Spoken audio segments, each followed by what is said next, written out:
Hello everyone, welcome to skill I Q. Skill I Q में आपका स्वागत है। तो 29 मई 2024 के द हिंदू एडिटोरियल में आपका स्वागत है। तो यहाँ पे हम बात करेंगे फिर से एक इलेक्शन से रिलेटेड जो है एडिटोरियल आया है, और यहाँ पे थोड़ी सी जो है चिंता व्यक्त की गई है कि जो वोटर टर्नआउट है ना वो बहुत कम हो गया है, और एक पहेली के समान हमारे सामने एक ये बोल सकते हो आप, एक समस्या की तरह इसको देखा जा रहा है। क्योंकि हमारे देश में लोकतंत्र है, और वोट जो करने के लिए एलिजिबल पर्सन है अबव 18 इयर्स जो है ऊपर के एज के लोग, वो अगर वोटिंग करने नहीं आएंगे तो उनको उनकी पसंद की सरकार या लोग जो है नहीं मिलेंगे। एमपी एमएलएज दोनों ही इलेक्शंस को मैं इंक्लूड कर रहा हूँ यहाँ पे। इवन आप पंचायत समिति के हिसाब से भी आप लगा के चलो कि जरूरी हो जाती है ये चीज़ कि आपको बहुत ज़रूरी चीज़ है, और इस चीज़ को करने के लिए, इस ज़िम्मेदारी को निभाने के लिए लोग कम आगे आ रहे हैं। तो ये एक चिंता का विषय एक तरीके से राइटर के द्वारा ये माना गया है, और यहाँ पे एक चिंता व्यक्त की गई है राइटर के द्वारा, है ना। यहाँ पे बहुत सारे रीजंस भी बताए गए हैं, उन रीजंस को हम यहाँ पे देखने वाले हैं। तो चलिए स्टार्ट करते हैं बिना किसी देरी के। थोड़ा सा एक डिस्क्रिप्शन जरूरी हो जाता है, 1-1.5 मिनट का। टर्न आउट कॉन कॉनन कॉन्ड्रम कॉनन्ड्रम कॉनन्ड्रम, है ना। कॉनन्ड्रम क्या होता है? एक हमारा नाउन वर्ड है। इसका मतलब आप पहेली बोल सकते हो, समस्या बोल सकते हो, गोरख धंधा बोल सकते हो। यहाँ पे मैं इसको पहेली कहूंगा, ठीक है, पहेली कहूंगा यहाँ पे, या फिर यहाँ पे मैं समस्या भी बोल सकता हूँ इसका, ठीक है। गोरख धंधा मैं यहाँ पे इसका वर्ड मीनिंग यूज नहीं कर सकता। तो टर्नआउट जो है, या वोटर टर्नआउट जो है, वो एक समस्या है या पहेली की तरह से हमें देखने को मिल रहा है। On stock taking, on voter participation. Stock taking क्या होता है? स्टॉक टेकिंग एक नाउन वर्ड है। इसका मतलब आप सर्वेक्षण बोल सकते हो, या जांच पड़ताल बोल सकते हो, माल की पड़ताल, जांच पड़ताल, ये सब मतलब हम बोल सकते हैं इसका स्टॉक टेकिंग का। आगे मैं इसका मतलब, जब भी ये वर्ड आएगा ना आगे, इसमें स्टॉक टेकिंग ही इसका मतलब लूंगा मैं, क्योंकि आप जब भी किसी चीज की जांच पड़ताल करते हो उसको स्टॉक टेकिंग बोलेंगे, ठीक है। तो यहाँ पे जो वोटर टर्नआउट है वो एक पहेली या समस्या की तरह हमें दिख रहा है। On stock taking, on voter participation, जो वोटर का पार्टिसिपेशन है, जो मतदाताओं की जो भागीदारी है, उसके ऊपर, उसकी जो जांच पड़ताल है, उसके ऊपर ये जो है एडिटोरियल दिया गया है। यहाँ पे दूसरे नंबर पे कंसर्न बताया गया है, एक चिंता हमें बताई गई है। The low voting percentage in many many states is a cause for concern.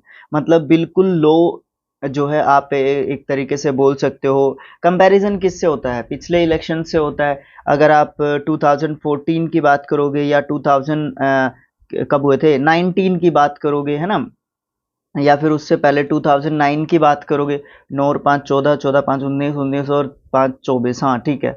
तो इस तरीके से कुछ पिछले इलेक्शंस की अगर आप बात करोगे कंपैरिजन, तो लास्ट इलेक्शन से होता है, और पीछे के इलेक्शन से अभी तक तो हमारी जनसंख्या जो है बढ़ती ही जा रही है, तो और ज़्यादा वोटिंग परसेंटेज बढ़नी चाहिए थी।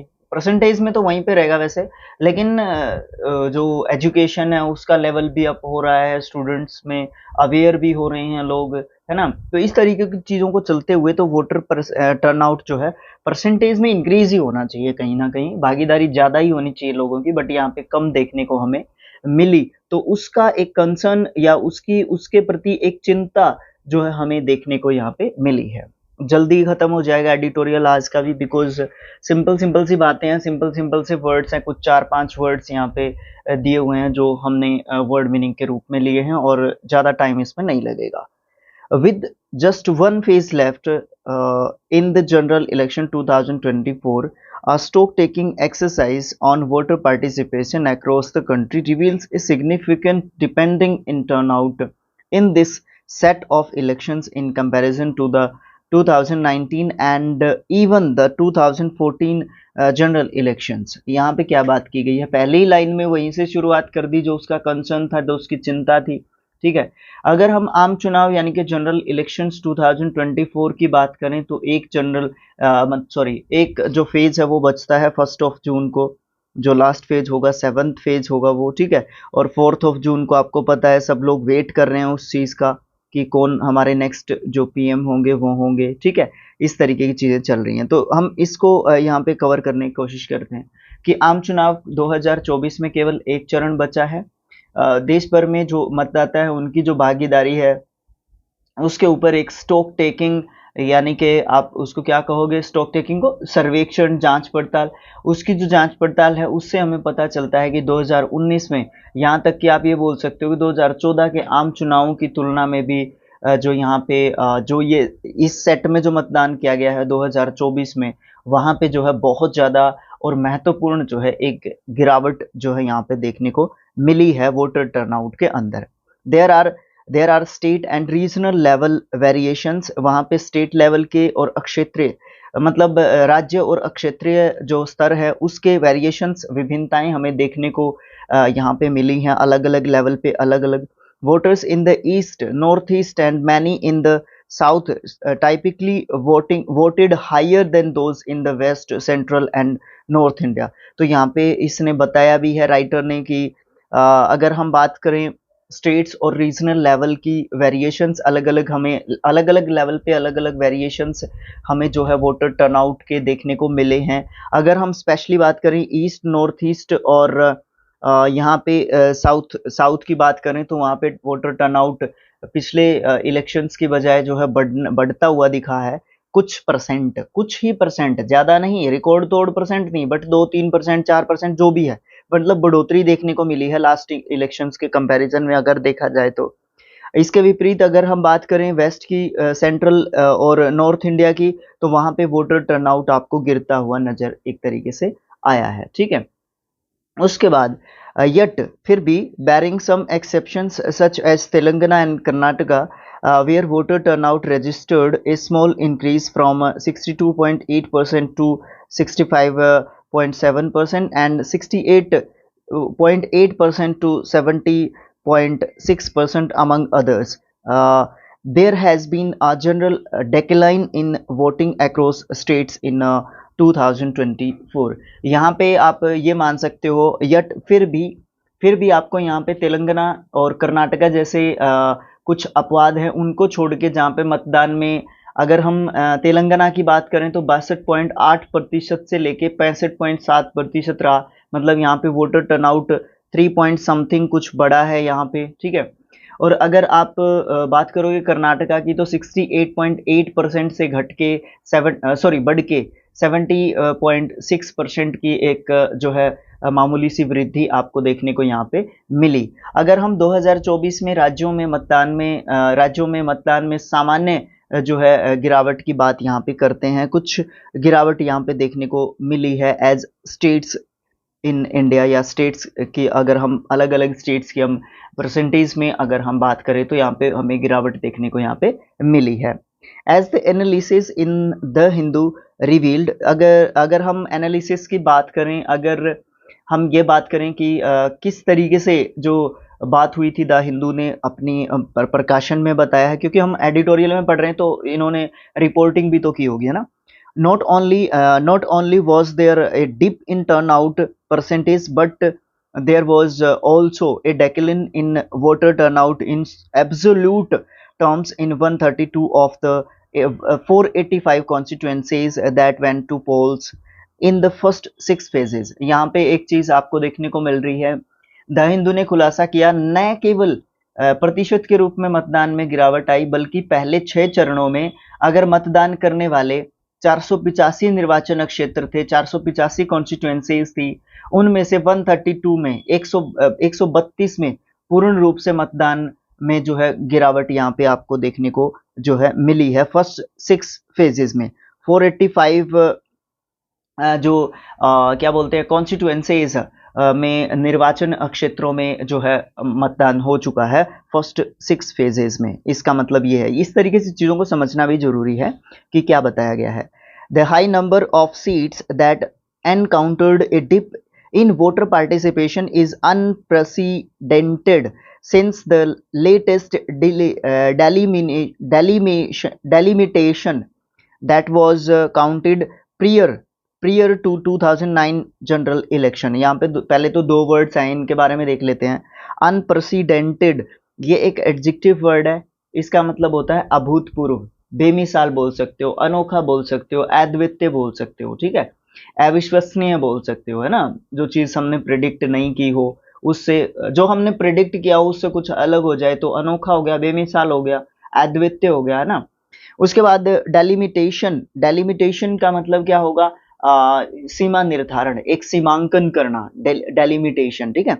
उसके बाद अगर यहाँ पे हम बात करें कि यहाँ पे बताया क्या गया है, यहाँ पे बताया गया है कि अगर हम 2009 के आम चुनाव से पहले किए गए नवीनतम जो सीमा निर्धारण, सीमांकन की अगर हम बात करें, तो वहां पे इतनी बड़ी संख्या में सीटों पर मतदान की भागीदारी में बिल्कुल जो गिरावट है ना, वो बिल्कुल डेलिमेशन जो है देखने को हमें मिला है, वो बिल्कुल अविश्वसनीय है, अभूतपूर्व है, वो जो है अनोखी एक तरीके से यहाँ पे बात हमें देखने को मिल रही है। क्यों? क्योंकि बहुत ज़्यादा कम वोटिंग यहाँ पे हमें देखने को मिल रही है। उसके बहुत सारे रीजंस हैं, हम पिछले 1.5 महीने से पढ़ते आ रहे हैं जब से हमने एडिटोरियल्स को की शुरुआत की है, ठीक है। That was conducted prior to the 2019 general elections, जो 2009 के जनरल इलेक्शंस में प्रेडिक्ट या सॉरी जो 2009 के इलेक्शंस की अगर हम इसके साथ जो है तुलना करें तो बहुत ज़्यादा कम आपको यहाँ पे क्या देखने को मिल रही है, वोटर टर्नआउट यहाँ पे देखने को एक तरीके से मिल रही है। उसके बाद a closer look at the numbers shows that there was a significant bump in the total electorate। अब यहाँ पे इलेक्टोरेट, टोटल इलेक्टोरेट का मतलब क्या है, जो एलिजिबल है voters above age of 18 years in 2014 and a slight increases in 2019 and 2024। यहाँ पे क्या बताया गया है, यहाँ पे हमें ये बताया गया है, a closer look at the numbers shows there was a significant bump in the total electorate in 2014 and slight increase in 2019 and 2024। देखो यहाँ पे एक चीज की बात की गई है, अगर हम संख्याओं के ऊपर करीब से ध्यान डालते हैं या नजर डालते हैं तो हमें ये पता लगता है कि 2014 में जो कुल मतदाता थे, जो टोटल इलेक्टोरेट थे, जो जिनकी एज 18 साल या 18 साल से ऊपर है, जो मतदान डालने के योग्य हैं, उनमें काफी वृद्धि हुई। जैसा कि मैंने आपको बताया भी था, शुरुआत में हम बात कर रहे थे कि हमारी जनसंख्या अगर बढ़ रही है तो हमारे वोटर्स भी एक तरीके से बढ़ रहे हैं। ओके, जो जिन बच्चों ने जन्म लिया है वो बड़े होंगे तो वो 18 एज को जैसे ही एक उस मार्क को कवर कर जाएंगे तो उनको आपको क्या देखने को मिलेगा, उनका वोट देखने को मिलेगा। और अगर आप इसको एक तरीके से कंपैरिजन के तौर पे देखते हो तो वोटर टर्नआउट जो है बढ़ता हुआ दिखना चाहिए, बट हमें जो बच्चे हैं या वोटर्स हैं उनमें एक वृद्धि हुई है, बहुत मतलब उल्लेखनीय वृद्धि हुई है उसमें। और अगर हम 2019 और 24 के इलेक्शंस की तुलना करें 2014 से, वोटर टर्नआउट से 2014 से 2019 और 24 के इलेक्शंस की, तो आपको वहाँ पे बहुत ज़्यादा मतलब बहुत ज़्यादा आपको एक मैं ये कह सकता हूँ कि क्या देखने को मिला है, बहुत कम परसेंटेज में आपको बढ़ोतरी देखने को मिली है। इन कंपैरिजन जितने वोटर्स बढ़े हैं उतनी परसेंटेज नहीं बढ़ी है 2024 के इलेक्शन में। आप ये चीज़ जो है यहाँ पे ध्यान रखने की जो है यहाँ पे हमें ज़रूरत यहाँ पे होगी। बट परंतु it was only in 2024 that voter turnout dropped dramatically in many constituencies। परंतु हम ये देख रहे हैं लेकिन 2014 में हम ये देख रहे हैं कि जो सॉरी 14 में नहीं 24 में, यहाँ पे 24 लिखा हुआ। अगर हम 2024 की बात करें, फिर से 14 निकल रहा है, अगर हम 2024 की बात करें तो यहाँ पे जो वोटिंग परसेंटेज है उसमें एक ड्रामेटिकली, नाटकीय रूप से जो है आपको गिरावट यहाँ पे देखने को मिली है बहुत सारे जो कॉन्स्टिट्यूएंसीज हैं उसके अंदर। ओके, उसके बाद this drop in turnout can possibly be explained bye political factors. और जो ये वोटिंग टर्नआउट जो हमें गिरता हुआ देखने को मिला है उसको आप राजनीतिक कारकों के द्वारा भी समझा सकते हो। रोज राजनीतिक कारकों के द्वारा कैसे समझा सकते हो, आप भली भांति उस चीज को जानते हो। पॉलिटिकल फैक्टर्स इसमें बहुत सारे हो सकते हैं। वॉज देयर, अब यहाँ पे क्वेश्चन पूछा गया शायद हमसे, was there lower enthusiasm to vote in states which did not feature a strong contest among the parties in the फ्रे। अब यहाँ पे एक क्वेश्चन पूछा गया हमसे, क्या आप मानते हैं कि क्या आप मानते हैं कि जहां पे जो फ्रे फ्रे मतलब जो मैदान है ना, चुनावी मैदान को फ्रे यहाँ पे कहा गया, ठीक है। तो जो चुनावी मैदान है इसमें पार्टियों के बीच कड़ी प्रतिस्पर्धा नहीं थी, क्या आप ऐसा मानते हैं? क्या ये बात सच हो सकती है? Does this explain the relatively low turnout in Gujarat, 60.1%, a 4.4 point drop from 2019, where the Bharatiya Janata Party is in a dominant position, or Kerala 71.3%, 6.6% drop, where both the main rivals, the left and the left, अरे भाई, the left and the Congress along with their allies are part of India bloc nationally. अब यहाँ पे दूसरा question भी हमसे पूछा गया है। देखो मैं आपको सीधे सीधा हमारी जो सिंपल सी लैंग्वेज है ना, सरल सी बात है, उसमें मैं आपको बताता हूँ, फिर एग्जैक्टली भी बताऊंगा कि क्या इसने कहा। देखो, अगर आप गुजरात की बात करोगे तो वहां पे आप देखते हो कि बीजेपी का डोमिनेंस चलता है। अगर आप केरला की बात करोगे तो आप ये कहते हो कि वहां पे लोकल जो पार्टीज हैं उनका डोमिनेंस चलता है। ओके, अगर आप ये कहोगे यहाँ पे जो गिरावट आई है बीजेपी के वोटर्स में, है ना, मैं इसको बीजेपी से रिलेट कर लेता हूं। अगर यहाँ पे गिरावट आई है 6.6 जो पॉइंट्स परसेंटेज है उसकी 7.1 से, ठीक है, इस तरीके की गिरावट जो है देखी गई है। पिछले इलेक्शन में 71.6% समथिंग कुछ वोटिंग यहाँ पे आपको देखने को मिली थी, और 6.6% जो है वोटिंग यहाँ पे कम हुई है। तो क्या वहां पे अच्छे तरीके से प्रचार नहीं किया गया? क्या वहां पे बीजेपी मुकाबले में नहीं देख रही थी अपने आप को? इसके विपरीत अगर आप गुजरात की बात करोगे तो बीजेपी का डोमिनेंस चलता है वहां पे, ठीक है, बीजेपी उठी वहां से थी, ठीक है, दोनों नेता हमारे वहां से हैं, आपके पीएम भी और गृह मंत्री भी, ठीक है। तो वहां पे उन्होंने जानबूझ के प्रचार नहीं किया क्या? वहां पे ये लोग ये सोच रहे थे क्या कि हमारे यहाँ पे तो मजबूत हम जो है यहाँ पे वोटिंग रख रहे हैं, तो हमें क्या जरूरत है यहाँ पे मतदान सॉरी प्रचार प्रसार करने की, यहाँ पे तो हम लोग जीत ही रहे। इस तरीके की जो है बात यहाँ पे आप बोल सकते हो। अब देखो इसको पूरे जो है ध्यान से हम लोग इस चीज को देखते हैं। Does this explain the relatively low turnout in Gujarat? आप ये कह सकते हो, क्या क्या आप ये कह सकते हो कि गुजरात में अपेक्षाकृत कम मतदान, जो कि 60.1% से 4.4% जो है ड्रॉप आया 2019 के इलेक्शन की कंपैरिजन में, ये हमें ये एक्सप्लेन करता है, ये बताता है कि जहां पे भारतीय जनता पार्टी प्रमुख स्थिति में है कि वहां पे उसको प्रचार करने की जरूरत नहीं है। अगर हम इसके विपरीत केरला की बात करें तो 71.6 नहीं था भाई, 71.3 था। 71.3% से 6.6% जो ड्रॉप हमें देखने को मिला, जहां पे प्रमुख प्रतिद्वंद्वी वामपंथी पार्टियां या फिर कांग्रेस जो है, जो उनके कांग्रेस जो है उसके जो एलाइज हैं इंडिया ब्लॉक के, उन्होंने नेशनल स्तर पर जो इंडिया गुट का हिस्सा है, उन्होंने क्या वहां पे जानबूझकर जोर नहीं लगाया या अपने एलाइज को एलाइज के ऊपर छोड़ दिया इंडिया जो ब्लॉक है उसने, कि आप जो है उसके ऊपर जो है ध्यान दो, वहां पे आप लोग अपना जो इन्फ्लुएंस है उसको बना के रखो, वोटर टर्नआउट बेशक कम हो जाओ बट वहां पे हमने सीट्स को जीतना है। क्या ये जो है प्रमुख एजेंडा रह चुका है इन पार्टीज का? आप ये जो है आइडिया लगाएंगे इस बात से। ओके, उसके बाद has interstate migration between a factor which possibly explains the low turnout in the northern and central states?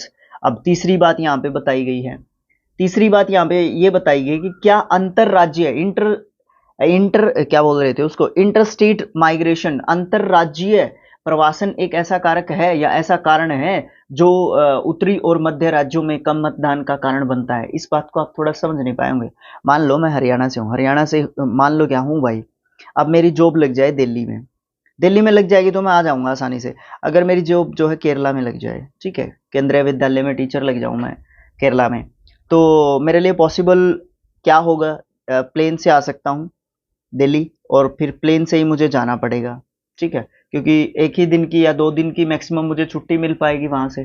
तो उस कारण से क्या मैं वोट डालने नहीं आ रहा है यहाँ पे, तो क्या इस तरीके के कारण भी जो है बने हैं कि कोई अगर दूसरी जगह पे काम करता है, दूसरी स्टेट्स में काम करता है, तो उसका आना यहाँ पे स्पेशली फॉर वोटिंग जो है, क्या ये भी एक कारण हमें देखने को मिला है? इस तरीके की बात यहाँ पे हो सकती है क्या? Bihar for example has seen a significant gender gap with women voters for outnumbering in men participation in percentage terms। अब यहाँ पे एक चीज और देखने को मिली, एग्जाम्पल के तौर पे बात की गई है बिहार की। बिहार में एक महत्वपूर्ण लिंग अंतर देखा गया है, जहां पे प्रतिशत के मामले में महिलाओं की वोटिंग पुरुषों से ज्यादा है। अब इस बात को हम पहले वाली बात से रिलेट कर सकते हैं क्या? क्योंकि बिहार एक ऐसा स्टेट है जहाँ के जो पुरुष है मेनली वो दिहाड़ी मजदूरी करने के लिए या काम करने के लिए दूसरी स्टेट्स में जाते हैं। इवन हमारे हरियाणा, पंजाब, यूपी में भी आते हैं, दिल्ली में भी बहुत ज़्यादा रहते हैं, ठीक है। तो यहाँ पे ये लोग आते हैं, तो क्या ये वोटिंग करने के लिए एक दिन के लिए बिहार वापस जाएंगे? तो फिर उनके लिए वहां पे जाना आना, उसमें ये अपना टाइम खराब करने की बजाय ये यहाँ पे काम करना ही ज्यादा पसंद करते हैं। क्यों? क्योंकि ये वोटिंग करना इतना ज्यादा महत्वपूर्ण नहीं समझते, इसलिए ये जेंडर गैप जो है आपको देखने को मिला। इस तरीके ये भी कारण एक हो सकता है क्या? Okay. Have the heat wave conditions contributed to the electors voters, मैंने आपको बताया था electors means voters deciding to stay at home. एक और कारण जो कि चलता ही आ रहा है कि क्या जो है हीट वेव ने भी घर पर रहने का ही जो है यहाँ पे जो इतनी ज़्यादा गर्मी है उस सिचुएशन ने, बहुत ज़्यादा गर्मी की सिचुएशन ने भी जो वोटर्स हैं, इलेक्टर्स हैं या वोटर्स हैं या मतदाता हैं, उनको घर पे रहने के लिए जो है एक तरीके से रोक के रखा, उसको बांध के रखा कि नहीं जाएंगे भाई, बहुत ज़्यादा गर्मी है वहाँ पे, बहुत ज़्यादा देर तक खड़ा रहने पड़ेगा, बहुत ज़्यादा देर तक हमारी बारी नहीं आने वाली वोट डालने की। क्या ये भी एक कारण हो सकता है? तो इतने सारे कारणों को यहाँ पे गिना गया है किस चीज को ध्यान में रखते हुए? वोटिंग को ध्यान में रखते हुए। Okay, these are questions that deserve होगा a closer look at data the election commission of India must play a role in answering some of them. अब यहाँ पे बहुत सारे जो क्वेश्चंस या बहुत सारी जो क्वेश्चंस यहाँ पे खड़े हो गए हैं related to lower voter turnout,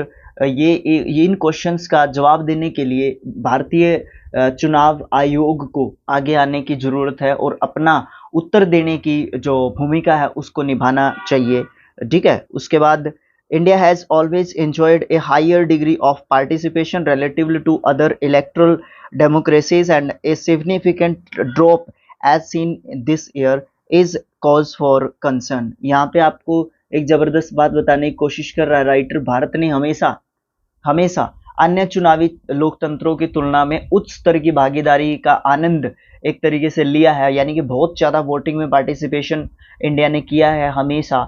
but इस बार या इस साल या इस टाइम पे 2024 के जनरल इलेक्शंस में जो महत्वपूर्ण गिरावट है वो चिंता का एक कारण एक तरीके से आप बोल सकते हो। वोटर एपैथी का मतलब घृणा होता है। एपैथी, हाँ बिल्कुल घृणा होता है एपैथी का मतलब। Voter apathy over the longer term can undermine ही होगा the democratic process itself.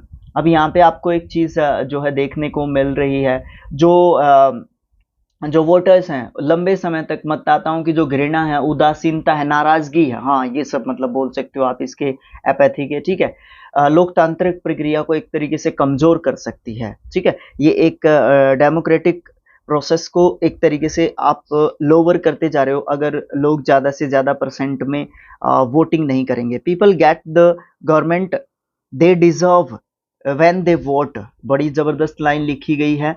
And the government they do not deserve when they do not vote. जबरदस्त बात यहाँ पे लिखी हुई है। इसको मैं एक ये कहूंगा कि इसको मैं एक सुविचार के रूप में इसको मैं कम्युनिटी पोस्ट में करने वाला हूँ, पोस्ट अलग से, ठीक है। तो यहाँ पे लास्ट लाइन में क्या बताया गया कि जब लोग वोट देंगे तो उनको वो सरकार मिलेगी जो जिसके लिए वो हकदार है, और अगर लोग वोट नहीं देंगे तो उनको वो सरकार मिलेगी जिसके वो लायक नहीं होते हैं, ठीक है। तो ये चीज आपको देखने को मिलेगी। तो लोअर वोटर टर्नआउट से रिलेटेड आज का एडिटोरियल था। मैंने कहा था कि आज का जो वीडियो है वो काफी लंबा नहीं जाएगा इन कंपैरिजन अदर जो इकोनॉमी या जियोपॉलिटिकल उनसे रिलेटेड अगर हमारे एडिटोरियल्स आते हैं तो थैंक्स फॉर वॉचिंग। ज़्यादा देरी ना करते हुए मैं अपनी वाणी को विराम देता हूँ। आपको इस पे भाई एटलीस्ट 100 व्यूज़ पे तो लेके चले ही जाया करो, ठीक है। कुछ ना कुछ सीखने को ही मिल रहा है, इससे मैं वो कैब निकाल रहा हूँ, ठीक है। धीरे धीरे ग्रामर के पोर्शंस भी निकालने की कोशिश करूँगा। वो मैं इसलिए नहीं निकाल रहा हूँ कि आप लोग थोड़ा सा व्यूज़ इस पे 20 21 व्यूज़ आपको देखने को मिल रहे हैं, तो थोड़ा सा आप सपोर्ट करो मुझे। ज़रूरत है सपोर्ट की, ठीक है। बाकी लूसेंट तो आप देखते ही हो। इसके साथ साथ अगर हमारा ये एडिटोरियल का सेक्शन भी चल जाता है, ठीक है, एडिटोरियल का सेक्शन भी हमारा अगर चल जाएगा तो बिल्कुल अच्छा रहेगा स्किल आईक्यू के लिए, क्योंकि स्ट्राइक वगैरह की दिक्कत नहीं रहेगी, क्योंकि एडिटोरियल बनाए जाते हैं, है ना। इसमें हमारी अपनी राइटिंग है, अपने इनपुट्स हम इसमें राइटिंग में भी शामिल कर रहे हैं, और एडिटोरियल पे स्ट्राइक भी एक तरीके से नहीं पड़ेगा। ओके, तो thanks for watching, thank you so much. मिलेंगे नेक्स्ट डे, थैंक यू।